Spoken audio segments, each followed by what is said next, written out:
bueno, haciendo la introducción que ya ustedes están trabajando con la cátedra de equipamiento y enfrentándose a lo que es el pabellón argentino para la Bienal de Venecia. Bueno, esto se realizó para la Bienal para el 2020. Lo que ustedes están viendo ahí es el título del proyecto, lo cual, punto principal, había que ponerle un nombre, que no era un dato menor. El proyecto tenía que tener un nombre del cual el nombre tiene que estar asociado, ¿no?, al proyecto. Y antes de entrar en ese tema, digamos, estamos con la cara visible, está Ignacio Impinker y yo como socios del estudio de Deriva Taller de Arquitectura, pero también de los cuales los autores, también intelectuales de este equipo, son el arquitecto Gonzalo Mir, que ahora actualmente está en Stuttgart, Alemania, el arquitecto Juan Cirur y el arquitecto Maximiliano Sánchez. Y bueno, y atrás de todos nosotros también hay otro pelotón de estudiantes que fueron partícipes, ¿no? Y básicamente, bueno, todos ayudamos a pensar y a construir lo que fue el proyecto para la Bienal, ¿no? Trayectoria del Habitar, el proyecto que vamos a presentar, lo cual, Nacho, no sé si queréis seguir pasando. Básicamente yo le voy a hacer una introducción de lo que representa la Bienal de Venecia. Se empezó con esta curaduría, se empezó a realizar a partir del año 1895 aproximadamente, lo cual nos motivó a nosotros a presentarnos, primero porque es un espacio y un lugar donde se debate culturalmente la arquitectura y el devenir cultural del futuro, ¿no? Lo que va a representar a nivel mundial las cosas que se van a venir. Entonces, Argentina adquirió, le cedieron este espacio, que es uno de los arsenales, y de los cuales, no es un dato menor para plantearles a ustedes, que es un lugar donde no se puede prácticamente, en realidad no se puede hacer absolutamente nada, intervenir sus paredes, sus columnas, el techo, absolutamente nada, ¿no? Es una cuestión que en un momento dijimos, ¿para qué nos presentamos? Es como que el arquitecto tiene la voluntad, teníamos la voluntad de hacer y querer intervenir todo, y de lo cual cada vez que queríamos hacer algo no podíamos, ¿no? Porque no se puede perforar el piso, no se puede perforar el techo, no se pueden perforar las paredes. Entonces no te estamos saboteando, yo, ni el programa, ni el lugar, sino que le estamos contando la realidad, que me parece bárbaro que lo tengan en cuenta, porque más restricciones tengan, va a salir un mejor proyecto. Y eso nos motivó presentarnos porque dentro de los curadores, como bien saben ustedes, estaban Rem Koolhaas, David Chipperfield, o sea que ambos somos fanáticos también leemos mucho a estos arquitectos y realmente era como una motivación el que ellos estén presentes, uno poder estar en lugares así. Realmente era, nos motivó un montón de situaciones poder presentarnos. Y empezamos con estas ideas sin saber bien de qué nos enfrentábamos, ¿no? Porque la gran pregunta y el gran lema era cómo viviremos juntos, ¿no? Que fue un curador, un arquitecto del Líbano, no recuerdo el nombre bien para pronunciarlo, pero básicamente la gran pregunta que hizo fue cómo viviremos juntos, ¿no? Cómo viviremos juntos como seres individuales, seres que nos comuniquemos con el resto de las personas, cómo viviremos en las ciudades contemporáneas. Y esa gran pregunta era, lo difícil que uno se enfrenta es, ¿qué aporta Argentina a ese pensamiento de cómo viviremos juntos, ¿no? Nosotros como país, como cultura, como sociedad, ¿qué tenemos para decir al mundo?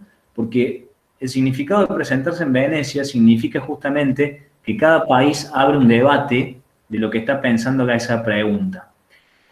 Y a su vez, como ustedes verán, y ya están cursando quinto, tanto que hemos cursado en la facultad y las preguntas que nos hacemos, cómo van a ser los edificios, qué tipología vamos a usar, bueno, era el momento de mostrar todo eso. Y a partir de ahí empezamos como a repensar qué tenía Argentina para decir, qué teníamos como en nuestra cultura, en nuestra arquitectura para poder llevar a Venecia. Y empezaron a aparecer estos esbozos, estos croquis, empezamos siempre por ahí, ¿no? A tener un par de imágenes mentales de cómo podría ser el pabellón, esto de no tocar nada, ¿no? Porque ahí lo que están viendo ustedes son unas rayas de intervenir el centro del pabellón sin todavía de saber qué, pero algo estábamos pensando, ¿no? Empezaron a aparecer estos elementos. Así que Nacho, vos ahí yo te cedo, que quería hacer esta introducción, y podés ir empezando a compartir el proyecto en sí. Le vamos a mostrar primero el proyecto como más técnico para después desglosarlo en las ideas que fuimos tratando de concentrar. Como dice Dani, tratamos de intervenir el centro del pabellón, ser lo más respetuoso posible con todas las limitaciones que habían. Siempre nuestra forma de proyectar parte de las limitaciones, no tenemos ningún problema con eso, al contrario, creemos que es lo que termina generando mayor capacidad de creatividad. Así que tratamos de ser lo más sutiles posible, nos quedamos en el centro del pabellón, ¿no? En esta parte central, donde ven estos círculos y esta grilla de estos cuadrados perfectos, es como el pabellón propiamente dicho, es donde pasaba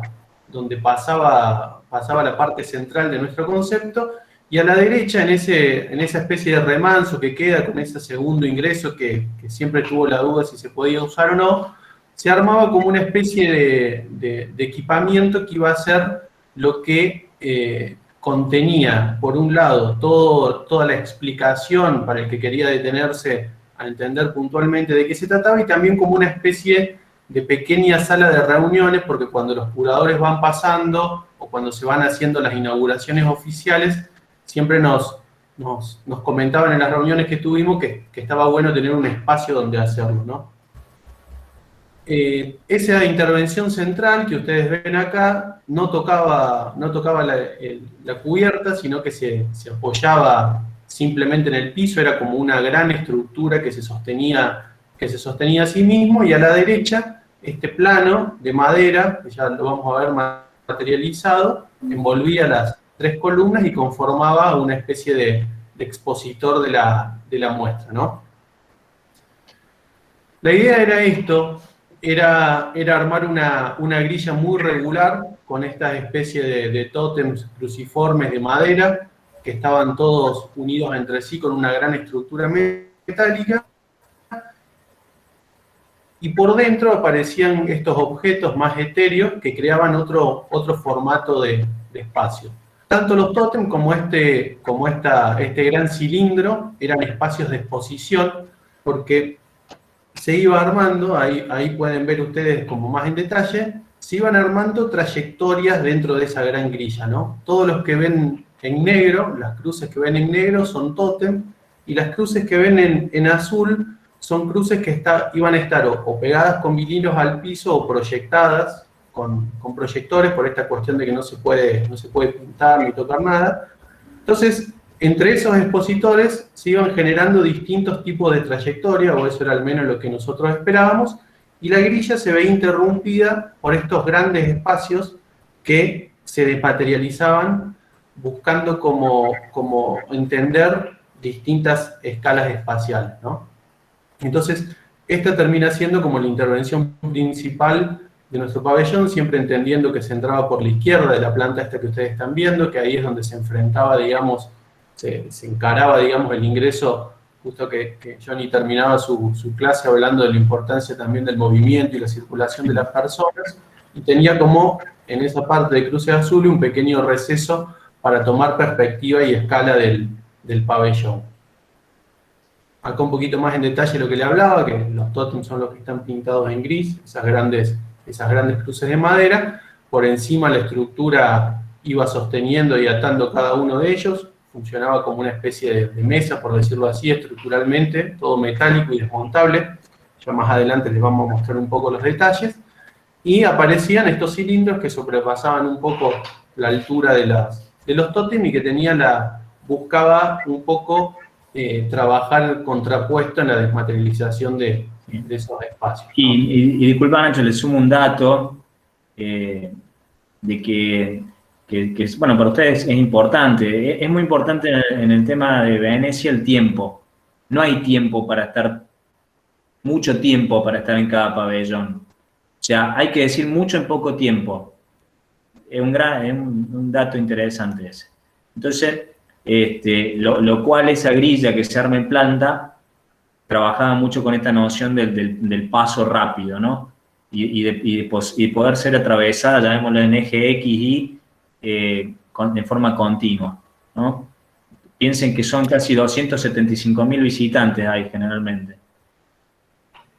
Che, perdón, Sí. interrumpo 2 segunditos. Esto que dice Sí. Dani está bueno. Esta mañana nos visitó Javier Mendiondo, que fue el autor del proyecto 2018, y justamente Sí. contaba que la referencia es que el promedio de permanencia de las personas que visitan es 3 minutos. Onda Sí. que la gente va, se fija, da una vuelta, si no es interesante, sale automáticamente, porque hay tanto para recorrer y tanto Exacto. para, digo, un dato referido, y como vos lo mencionaste, Dani, también está bueno eso. Sí, lo interesante de este proyecto que fue un concurso a 2 vueltas. Cuento esto porque tiene que ver con esto. Entonces tuvimos la oportunidad de estar con los jurados y ellos hicieron observaciones. Y en esas observaciones aparecieron estos datos que en la base no estaban, pero que terminan siendo cruciales porque también habla de que la arquitectura tiene un tiempo de uso, ¿no? Que no es a lo mejor como una casa o un edificio que los tiempos son centenares de años, sino que acá, está bueno el dato ese, son 3 minutos. Entonces, ¿cómo impactar con 3 minutos? Y la idea era un poco que cualquier persona que pase pueda tener una trayectoria diferente a la anterior. Eso también era un poco la idea de esto, que no todos viesen el mismo pabellón necesariamente, ¿no? Entonces el pabellón, desde el otro ingreso, se veía de esta manera. Esto era como la gran pieza un poco explicativa para aquel que quería, porque también en esos 3 minutos que pasan hay muy pocos lugares para descansar, o sea, no hay muchos lugares donde sentarse.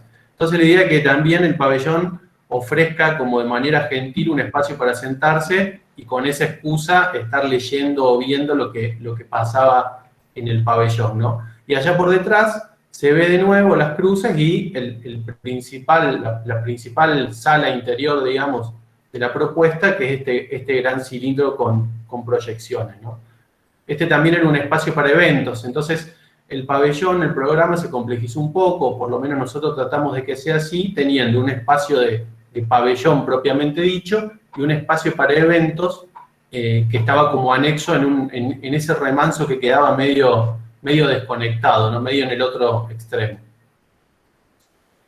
Y acá entonces les explicamos un poco de dónde nace la idea del proyecto. Nosotros hablábamos que lo interesante de la arquitectura para nosotros, en general, digamos, tenía que ver con el paso de sumar espacios a sincronizar trayectorias.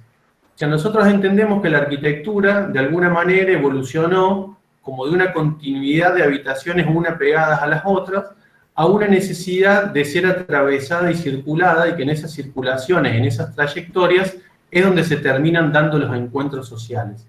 Entonces, justamente en esos espacios, era propiciar ámbitos de encuentro donde las personas que atraviesan la arquitectura tengan la posibilidad de encontrarse y de seguir. Y en esos ámbitos de encuentro aparece la necesidad extrema de empezar a estar conectados virtualmente con otras arquitecturas, ¿no? Hoy por hoy, porque muchas de estas cosas que nosotros hicimos en el pabellón, después se fueron viendo reflejadas, culpa de esta pandemia, digamos, que era esta necesidad de a las tipologías iniciales de una habitación al lado del otro, incorporarle esta especie de burbujas conectadas con el resto del mundo. Entonces, hoy por hoy nosotros entendíamos que de una sumatoria de habitaciones, ¿no?, que fue generada en nuestra arquitectura por las grandes migraciones de personas a nuestro país, que nosotros lo vemos como un evento fundante en la forma que tenemos de hacer arquitectura, se armaban habitaciones tras habitaciones para recibir a las personas, se pasó a una arquitectura que tiene más que ver con la descomposición de los límites, o sea, con las nuevas formas de habitar, los nuevos pH, las nuevas formas de hacer vivienda que tiene una comunidad o una continuidad espacial mucho más grande, a una tercera que todavía no estaba del todo impuesta, pero que la pandemia finalmente nos la impuso, que es esta idea de que también la habitación está conectada con la comunidad global, ¿no? Entonces, un poco lo que buscábamos está representado acá, en donde este pabellón lo que trata de hacer es recomponer los límites, pero hacerlos permeables y de alguna manera incorporarle nuevas espacialidades flexibles que tienen que ver con la comunidad global. Entonces, el Viviremos Juntos, para nosotros, era una manera de cómo las arquitecturas se conectan no solo con las personas que las habitan físicamente, sino con las personas que las habitan virtualmente, ¿no? Entonces, a partir de eso, decidimos exponer en el pabellón todas aquellas arquitecturas o fragmentos tipológicos argentinos que creíamos que hacían un aporte a esta idea de los espacios que permitían habitar en comunidad dentro de los edificios, ¿no?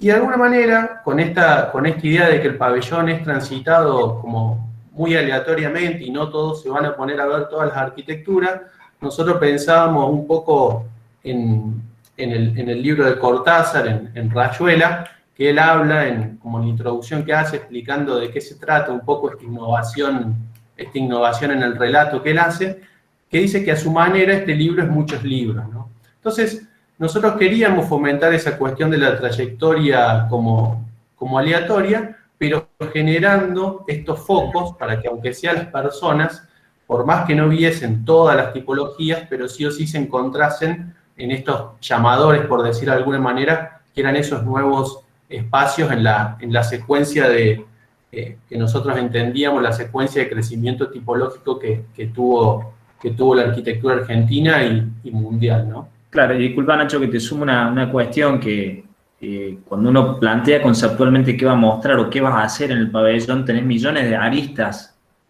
para mostrar desde lo que es la cultura argentina. Pero nosotros tomamos la vivienda y sobre todo pensando en la inmigración que tuvo nuestro país, qué mejor que los argentinos entender cómo poder vivir juntos, con la mezcla de culturas que hubo, y realmente tomando el concepto de las casas patio, de las casas chorizo, de los hoteles, de los inmigrantes, convivían todos en pequeñas habitaciones y estaba el concepto del patio como el punto de reunión, ¿no? Entonces estos elementos que están, estas burbujas que estaban ahí, se iban transformando como esos espacios de interacción social. Entonces, el eje conductor del proyecto es, digamos, la evolución de la tipología de la vivienda en Argentina, ¿no?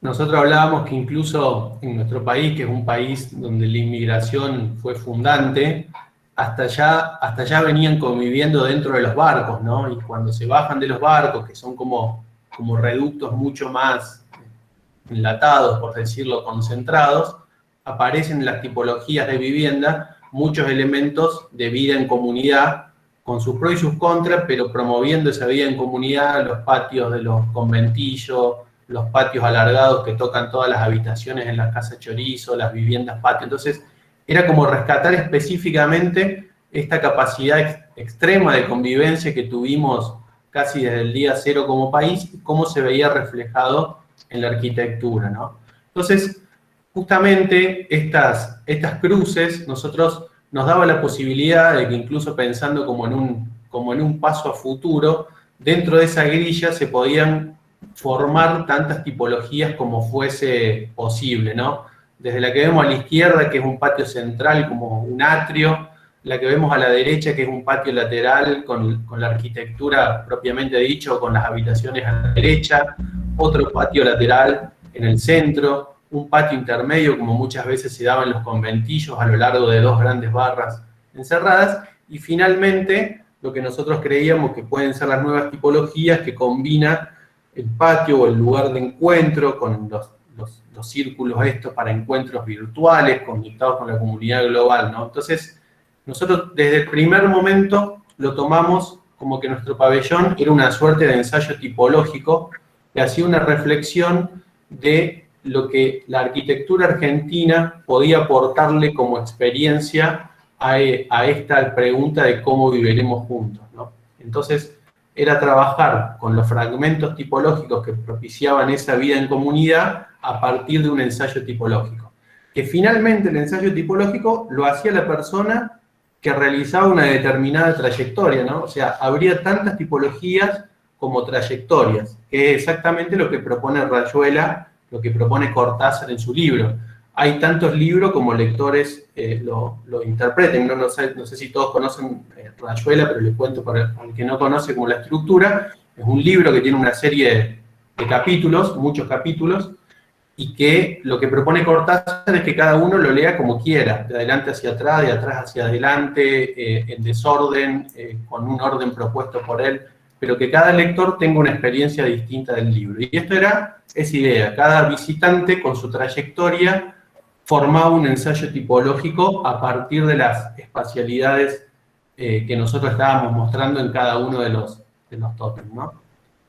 Entonces, para nosotros existían 3 escalas de contacto por la que cada visitante iba a pasar sí o sí una vez que entrase al pabellón.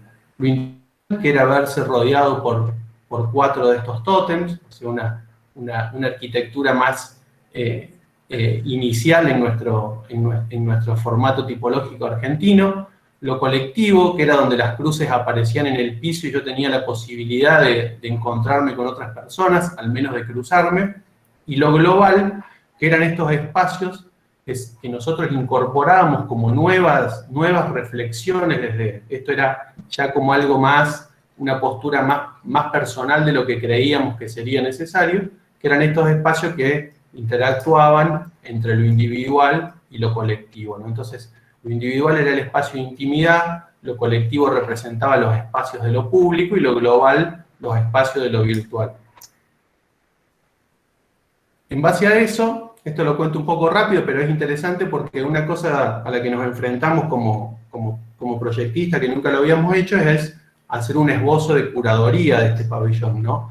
Entonces, armamos un mapa donde se representaban los 3 puntos anteriores, lo individual, lo global y lo colectivo, cada uno de ellos representado por un tipo de espacio, como ven ahí abajo, y dentro de cada uno de esos espacios se iban a empezar a proponer, nosotros lo hicimos a modo de referencia, no tenemos todas, pero trajimos algunos. Por ejemplo, cuando hablábamos de lo individual, era la relación entre cada una de estas habitaciones pequeñas y cerradas en relación al espacio público. Entonces, rescatar la casa Chorizo, que tenía esa capacidad de en un momento encerrarse en la individualidad de una habitación y de golpe abrirse a la totalidad del patio.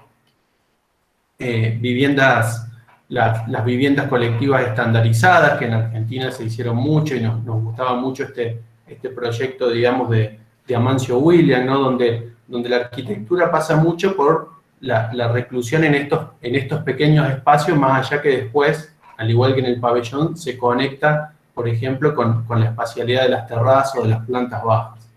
Entonces, todos estos proyectos eran los que iban a estar expuestos en unas maquetas 3D que iban a estar ploteadas y adheridas a cada uno de los tótems, ¿no? O por ejemplo, ya arquitectura más contemporánea, la idea era siempre hacer un barrido dentro de cada uno de esos 3 grandes ejes, hacer un barrido a lo largo del tiempo. Entonces la Casa Chorizo era parte de la herencia, la Vladimiro era parte de la modernidad y del quiebre revolucionario de la arquitectura argentina, y por ejemplo, PH como esto eran como parte ya de lo contemporáneo, ¿no? El extremo esto de vivir, pero como una pequeña maquinita para habitar de muy buenas cualidades espaciales, ¿no? Los espacios de lo público que hablaban de lo colectivo, entonces rescatar, por ejemplo, el gran patio de los conventillos, que era casi que el único lugar donde tenía esta gente para salir a tomar aire, ¿no? Con todas las contras que podía tener en situaciones de infraestructura, pero era el lugar donde se encontraban, incluso era el lugar donde se miraban de balcón a balcón, ¿no?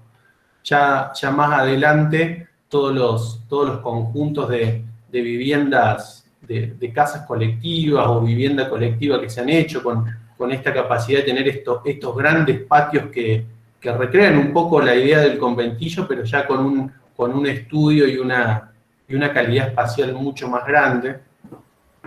Y finalmente eventos como, por ejemplo, la Villa Olímpica para los Juegos Olímpicos de la Juventud, ¿no? Donde aparecen en estas pastillas adosadas detrás de los bloques de vivienda estos espacios intermedios, que es donde la gente se encuentra cuando cruza el puente para tomar el ascensor, ¿no? Entonces digo, son todas arquitecturas que de una u otra forma, estas estas tres últimas que mostramos, promueven el encuentro colectivo en patios, y en el caso de la Villa Olímpica, que es interesante, un proyecto ganado por concurso del equipo Dani, Huespe, Pablo Carballo, Maricruz Errasti y el equipo de Pasto Arquitectos, donde ya el patio se convierte en un elemento vertical, ¿no? Entonces, en todas las situaciones se va avanzando en tres épocas de la arquitectura argentina. Y finalmente los espacios de la utopía, que era sobre lo global, que hoy por hoy ya dejaron de ser utópicos. Si hay que hacer la Bienal hoy de nuevo, nada de esto serviría, salvo que tiene que ver con ya pensar en habitar lugares inhóspitos como un recurso de comenzar a poblar otros espacios territoriales, como esta ciudad en la Antártida. También Damancio Williams, que obviamente en esto fue un pionero y tuvo una capacidad de producción enorme. Esta que él llamaba la ciudad que necesita la humanidad, ¿no? Entonces, todas estas visiones utópicas de la arquitectura argentina hacen un aporte a el habitar colectivo, ¿no? Por ejemplo, acá en estos pisos intermedios del edificio. Y que hoy cuando lo veíamos parece un poco premonitorio en ese momento, vivir como en burbujas, ¿no? O sea, esto lo veíamos hoy cuando estábamos charlando sobre lo que íbamos a hablar, y decíamos Ciudades Argentinas del Futuro, que fue una muestra que organizó Martín Huberman. Aparecía esto, ¿no? De vivir en burbujas, que justamente hace referencia un poco a estas burbujas que nosotros creamos, estos cilindros que, si bien uno está dentro, pero también está conectado con la comunidad global, que le llamábamos nosotros, ¿no? Entonces, un poco esto era como la idea de curaduría de los proyectos que teníamos pensados mostrar, y como decía bien Dani, fue importantísimo para nosotros lograr hacer un recorte para encarar el proyecto, porque si uno no sabe lo que va a mostrar, es muy amplio decir, bueno, ¿qué cuento de la arquitectura argentina bajo el lema cómo viviremos juntos? Bueno, nosotros fuimos por el fragmento, digamos, el recorte del valor tipológico de la arquitectura que permite vivir en comunidad, ¿no? Ustedes habrán visto el de Javi Mendiondo, que tiene otro enfoque totalmente distinto y totalmente válido, pero tiene un enfoque, digamos. Entonces, digo, eso es importantísimo, ¿no? Sí, disculpa, Nacho, porque también esto que estás diciendo es que el concurso era un concurso de curaduría y anteproyecto, o sea, están en igualdad de porcentaje tanto lo que decís a nivel de proyectista como lo que vas a contar de tu país, ¿no? Y el debate que vas a abrir. Entonces, no es solamente el valor proyectual, ¿no? Los jurados tenían que decidir qué iban a mandar para que represente al país, que no es un tema menor, porque piensen que lo que se dice ahí lo va a ver todo el mundo. Entonces, hay un peso muy importante en cada cosa, ¿no? El valor del proyecto en sí y el valor de lo que vas a decir. Comento esto porque a veces uno como estudiante tiene ganas de proyectarse todo y a veces le da otro valor a tantas cosas y nosotros optamos por esta grilla que es, llamarle como más silenciosa y que se deje entrever más lo que pasa adentro que el proyecto en sí mismo, ¿no? Como idea. Así que es otro dato que les aporto.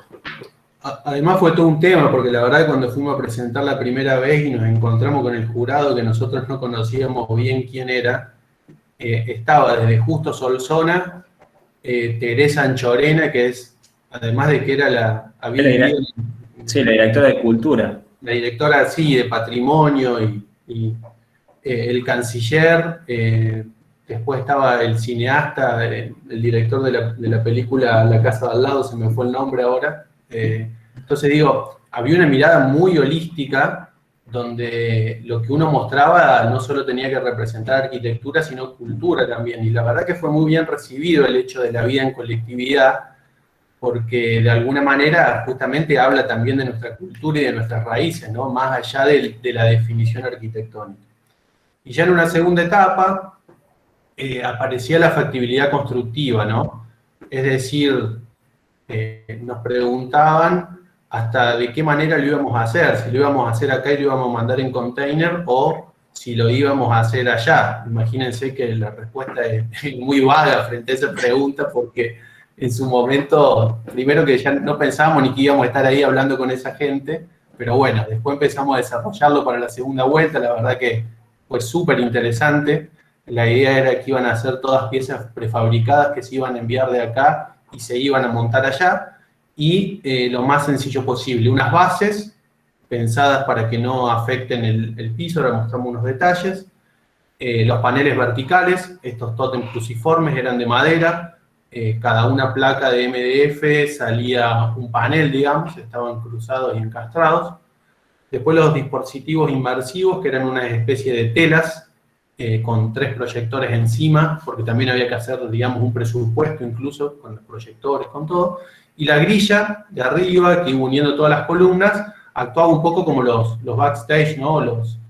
O las parrillas esas que hay sobre los estudios de grabación, donde se iban colgando los proyectores y demás elementos. Entonces, la idea era, en 4 pasos, poder montarlo y que todo esto vaya desarmado y cargado. Creo que era 2 contenedores, creo finalmente que eran algo. Claro, y algo también una cosa que les puede servir, que pasa, que nosotros nos enfrentamos por primera vez en un concurso como esto, es que cuando quedan 3 finalistas, pasás a la etapa esta de también empezás a concursar, digamos, competir en relación del cómputo y el presupuesto.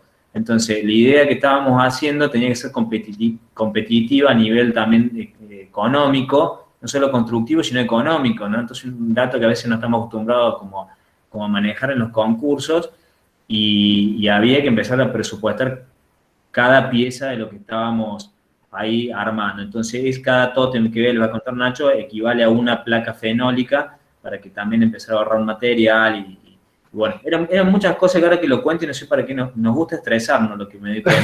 Realmente, en poco tiempo tenés que, porque una cosa que se nos pasó contar, una vez que te seleccionan, teníamos, ¿cuántos fueron? ¿7 días, Nacho, para volver? ¿Sí? Una vez que nos avisaron que quedamos entre los 3 finalistas, a la semana teníamos que ir con ANSES.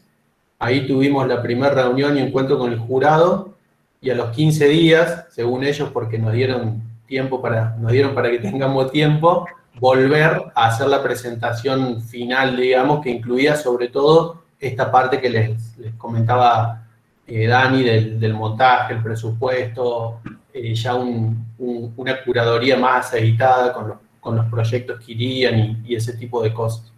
O sea que fue todo muy vertiginoso la segunda parte. Entonces acá, como les contaba Dani, eran 4 piezas de fenólico, aproximadamente quedaban de 240 por 60, teniendo más o menos en cuenta los despuntes que tenía la pieza para ser escuadrada. En esta estructura metálica nos asesoró el ingeniero Edgar Morán, que es el ingeniero con el que solemos trabajar, para ver cómo podía ser el montaje. Eran 3 piezas que funcionaban un poco tipo macho-hembra, digamos. Había el poste central, abrazaba el inserto que tenía la base debajo, y la parrilla tenía un pequeño caño que entraba justo en el diámetro y después finalmente iba atornillado para darle rigidez. Las bases eran cilindros de hormigón prefabricados y debajo tenían una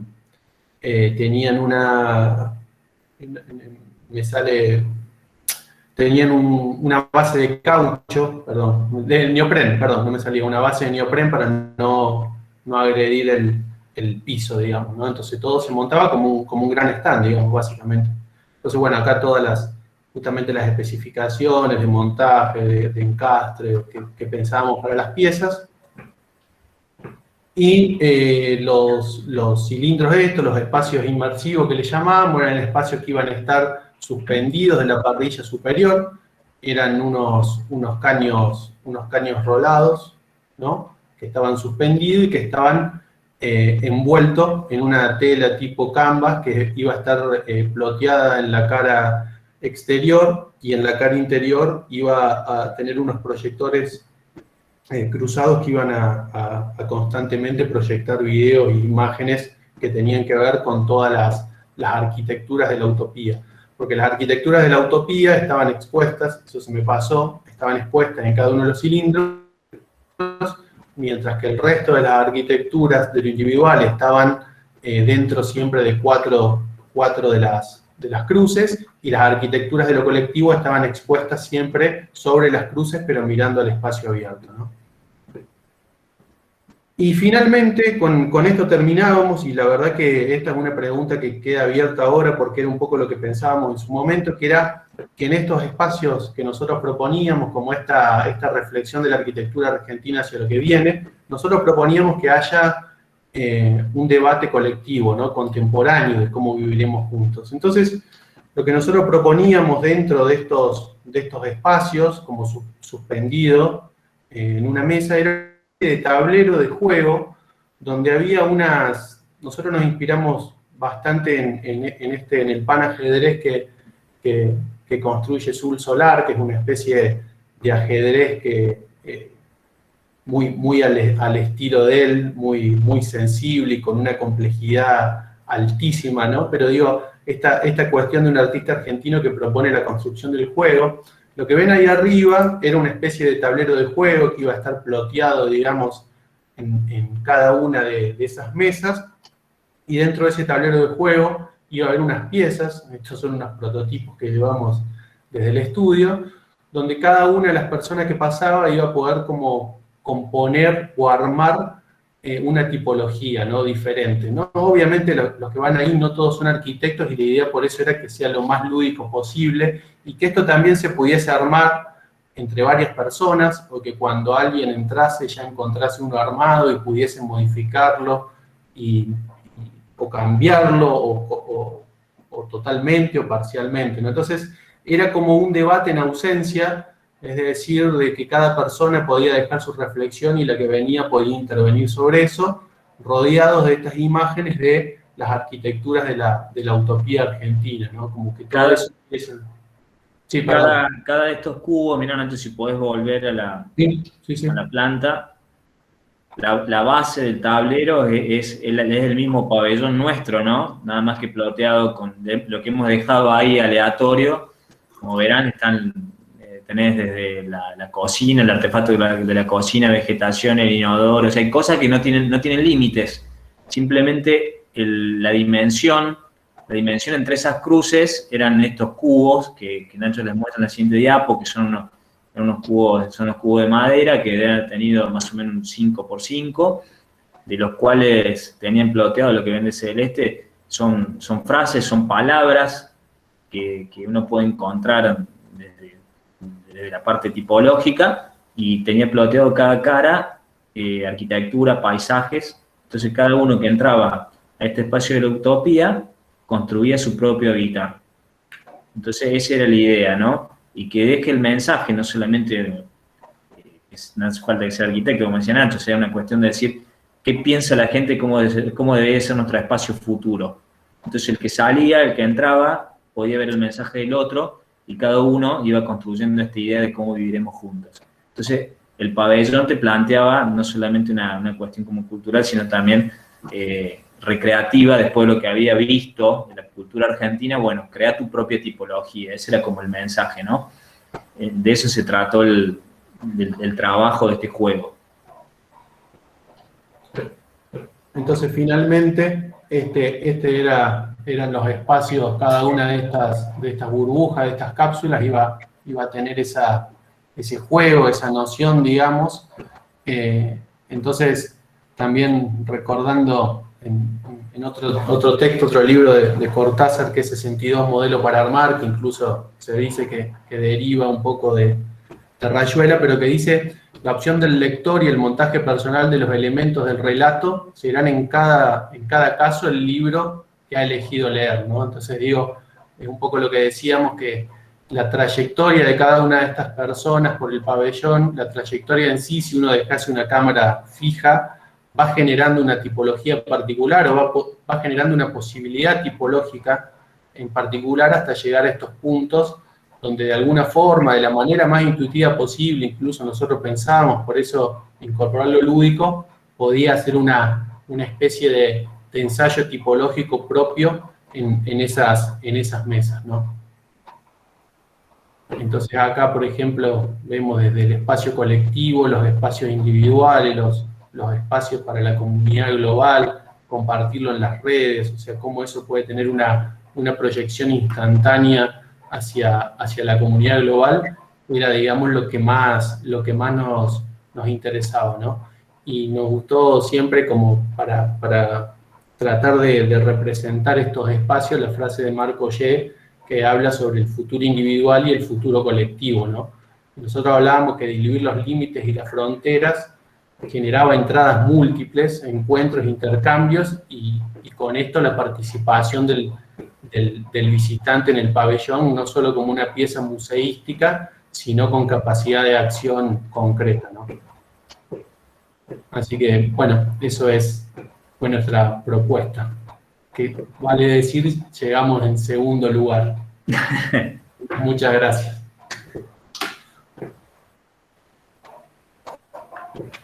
Excelente, excelente. Muy bueno. Muy bueno. Bueno, en primer lugar, gracias por la presentación, por el nivel de detalle de la presentación. Es exactamente lo que estábamos buscando. Muy pertinente. Sí, claro, por supuesto. Bueno, algunas cositas así que anoté, así como 3 cosas puntuales que me interesa reforzar y que está muy piola para nuestros estudiantes. Esto de la complejidad del proyecto, que no tiene que ver con la cantidad de metros, ¿no? Sino que tiene que ver con otra cosa, que me parece que está piola. Lo complejo que es desde el relato y después la simplificación que logran los chicos a la hora de la construcción, que eso también está bueno, y las oportunidades para reflexionar en torno a la arquitectura, me parece otra cosa súper interesante, ¿no? En donde quizás el stand o el pabellón en sí termina siendo una excusa. Y bueno, como dijo Dani ahí, quizás tenés que convencer a otra gente que no es arquitecta, y ahí viene todo el relato y el anclaje cultural y el conocimiento, ¿no? Que muchas veces uno en la facultad dice, oh, ¿para qué estoy haciendo esto? ¿Para qué tal cosa? Y en algún momento ese conocimiento sedimenta y en algún momento es quizás posible que lo tengan que utilizar o rescatar.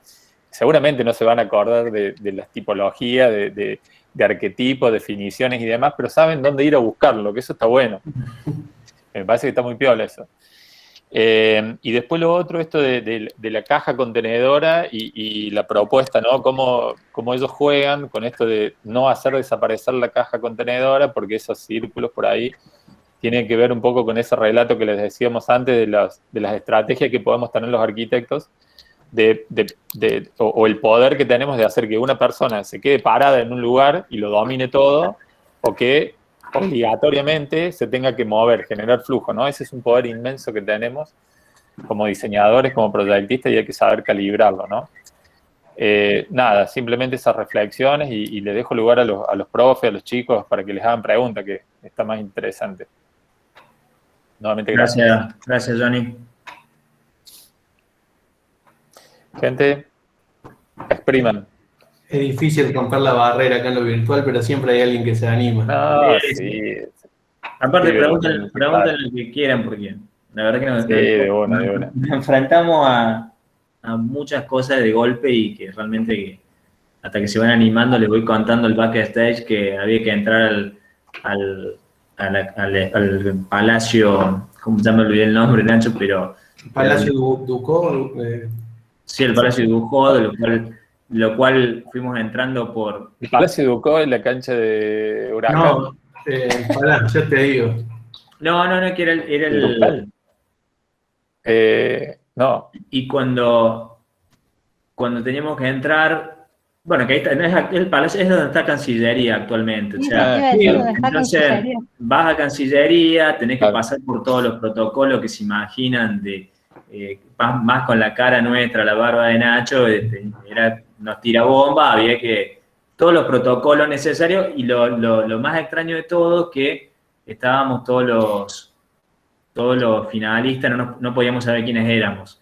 Entonces, teníamos que entrar todos por puertas separadas, subíamos y cada participante tenía una habitación distinta, entrando en tiempos distintos, y lo cual no sabían cómo te mataba la intriga de saber quién eran los que estábamos compitiendo, no teníamos ni idea, y bueno, pero es una adrenalina que realmente sumado a todo lo que tenés que presentar, de golpe, y bueno, era como estar en una película, realmente todo ese a lo que se enfrentaban, y la posibilidad de, que a veces en la facu uno pasa, que era defender el trabajo, porque no era un concurso particular que va mudo la primera instancia, y después realmente tenés que enfrentarte a los jurados. Y una pregunta de Solsona fue tremenda que dice, ¿y los discapacitados pasan o no pasan? Por entre medio de, porque en una primera, después nosotros tuvimos que en una primera instancia toda esa grilla que ven estaba más junta. Entonces vos tenés que empezar a generar el tema de accesibilidad. Entonces hay muchas cosas que entran en juego y tuvimos que ir paso a paso dándole la forma final que tuvo, pero realmente la experiencia es espectacular porque vos tenés que estar, desde darle una respuesta a Solsona, el que no conoce Solsona, que ustedes son una generación muy joven, busquen el estudio de Solsona con la trayectoria que tiene, lo que entiende de arquitectura y construcción, y desde personas que no eran arquitectos ni arquitectas, desde el cineasta, a las preguntas que ellos hacían de entender el proyecto, porque es otro tema, vos tenías que contarle el proyecto a personas que no tienen nada que ver con la disciplina nuestra. Entonces tenía que ser un proyecto que sea interpretado por todos. Realmente, por eso le digo que fue una experiencia como muy fuerte de todo punto de vista, en poco tiempo. A veces te dan ganas de disfrutarla más, ¿no? Bueno, les hice ablandar el tema. Eso también está bueno. Dale, Franco, dale. ¿Cuánto tiempo tardaron más o menos en el desarrollo de toda esta idea, el proyecto en general? ¿Y qué ha sido? 30 días, Nacho, más de eso, ¿no? Sí, más de 30 días seguro que no, porque encima no se nos ocurrió mejor idea que hacer otro concurso en paralelo. Sí, estábamos. Como no nos alcanzaba, digamos, pero yo creo que 30 días desde la primera línea que tiramos hasta la definición técnica esa que viviste, en el medio 2 viajes a Buenos Aires para hablar con el jurado. Es más o menos lo que demoramos, calculo. Más que eso no. Vamos a andar bien entonces, porque es el tiempo que tiene más o menos acá, así que... Claro, es que sí, bien, está perfecto, Johnny. Yo con 20 alcanza, pero no quiero ser malo. Bueno, yo quería agradecerles. Tremendo, la verdad no conocí el proyecto, pero cierra por todos lados, así que en ese sentido, muy bueno. Pero yo también quería hablar en tema del tiempo, pero en relación a lo conceptual, en relación a todas estas referencias que hacen constantemente, que está muy bueno. Pero, ¿cómo fue esa bajada? No solo por la cuestión del tiempo que decían, sino también por la cuestión de dar un mensaje claro y no para irte por las ramas. ¿Cómo fue esa bajada? ¿Si costó o no? Porque a veces siento que me pasa de tener muchos referentes y muchas cosas y no logro hacer ese filtro, digamos. Entonces, ¿qué hace, digamos, qué decidí o qué va a cambiar o no? Eso. Y eso es lo más, digamos, es lo más complejo porque... digamos, nosotros estamos, yo te cuento así, digamos, literalmente estábamos en el estudio, y en el estudio, mientras uno estaba trabajando, todos estábamos pensando y hablando en voz alta, automáticamente las cosas que se le venían en la cabeza, y dibujando todo en simultáneo, y hasta millones de ideas se cruzaban, porque en la primera instancia esta idea de esta grilla, en esto de cómo viviríamos juntos, siempre estaba esta idea de como del contacto con el otro, porque cuando estaban más juntos, esta idea que hoy se vive tan individual, que hay poca relación entre las personas, jugábamos con una idea, a lo mejor, bueno, ¿qué pasa si cuando las personas votan más proximidad, llamarle más proximidad entre los pasos, entre los tótems, que las personas se vayan encontrando, porque vos pensás que entran diferentes culturas, diferentes de todo el mundo, entonces decíamos, bueno, que interactúen ahí, entonces no estábamos muy alejados como un poco esta de la vivienda argentina, hasta que empezó y surgió la idea de decir, bueno, empecemos con las tipologías, y como vos verás, estábamos entre los contactos con las personas, entre la tipología de la Argentina, había otra idea más dando vuelta, entre lo de Rayuela de Cortázar, entre Marc Goyer con filosofía. Entonces, en algún punto todas las ideas se iban a encontrar, pero estaban abiertas de millones de aristas. hasta que se empezaron como a decantar, y entre los que estábamos en el estudio, algunos se paraban y cruzábamos caminando como qué pasaba si no encontramos, y decíamos, no, esta idea no existe, y que no llegamos a ningún lado. Entonces, bueno, así se fue empezando a decantar, pero está bien que haya esa cantidad de cosas dando vuelta. Viéndolo un poco en retrospectiva, está buena la pregunta porque a nosotros nos pasa. Yo creo que nosotros le seguimos agregando, o sea, el proyecto es un ente vivo, digamos. Yo creo que hasta el último día uno va encontrando distintas aristas, porque cuando vos entras en una parte muy tecnológica, muy cruda tecnológica, también hay conceptos en la tecnología. No es que yo les cuento un poco la forma de proyectar que tenemos. Nosotros lo vemos como una manera muy, como decían, como muy holística todo. Entonces, para nosotros la parte técnica después vuelve a aportar un concepto al proyecto arquitectónico, ¿no? Entonces, es como que constantemente estamos como metiendo el input de todos lados y después solo se van decantando, o a veces uno lo fuerza un poco para simplificarlo. Y yo creo que, viéndolo en esta reflexión, porque primero, bueno, agradecerle a Johnny y a la cátedra por la invitación, porque esto para nosotros, más allá de que uno prepara la charla, sirve para reflexionar sobre lo que uno hace, que uno nunca tiene tiempo de eso. Entonces, siempre estamos muy agradecidos cuando nos permiten contar lo que hacemos, no solo por contarlo, sino por eso. Entonces digo, cuando trabajamos con esta idea de densidad, porque hasta estaba la foto dando vuelta en la carpeta de esos guerreros de terracota chinos, ¿se acuerdan que están uno al lado del otro así? Estaba la idea como de la incomodidad de pasar en la densidad de las personas y obligar a que se encuentren distintas culturas. Y yo creo que naturalmente se dio la idea de que habría que abrir un patio, de que habría que abrirlo, de que tenía que haber un espacio donde se puedan encontrar y no todos sin comodidad. Y eso de alguna forma llevó a decir, che, el patio en la arquitectura argentina es una clave, que no todas las arquitecturas necesariamente lo tienen. Y ahí un poco se decantó, y esto lo digo un poco hablando así, reflexionando sobre lo que hicimos, ¿no? Pero constantemente están entrando input de todos lados. La gente que labura con nosotros, que antes lo mencionaba Dani, son unos capos y están las 24 horas, vos le tirás un problema y están las 24 horas mandándote mensajes y cosas. Entonces digo, es muy, muy lindo el trabajo así en equipo, ¿no? Y de hecho, bueno, hay que preguntar, veo una pregunta que dice Macarena, que si hoy viendo el proyecto en frío lo harían diferente, y yo de mi lado no, lo haría igual, porque también hay una cuestión, los proyectos, yo siempre digo que un proyecto hasta que se haga concreto y realidad es una hipótesis, ¿no? Entonces uno plantea una hipótesis del proyecto.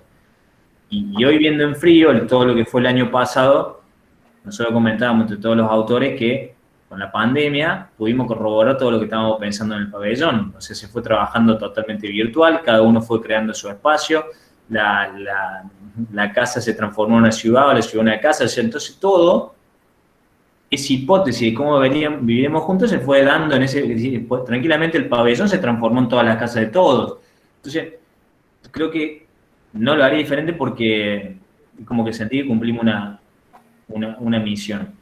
Y de hecho, la realidad que después cuando vean después el primer premio, también encaró por el mismo lado tomar la idea de la tipología argentina, porque la realidad dice que pensamos exactamente lo mismo con diferentes formas de materializarlo, lo cual a ustedes les va a servir. Por eso realmente fue una situación que cuando charlamos con los jurados fue peleadísimo, y bueno, hay cosas que definieron que sea otro el ganador, pero también te sentís bien cuando sentís que el proyecto que gana también uno encaró por el mismo lado para mostrar lo que se iba a llevar de la Argentina como curaduría.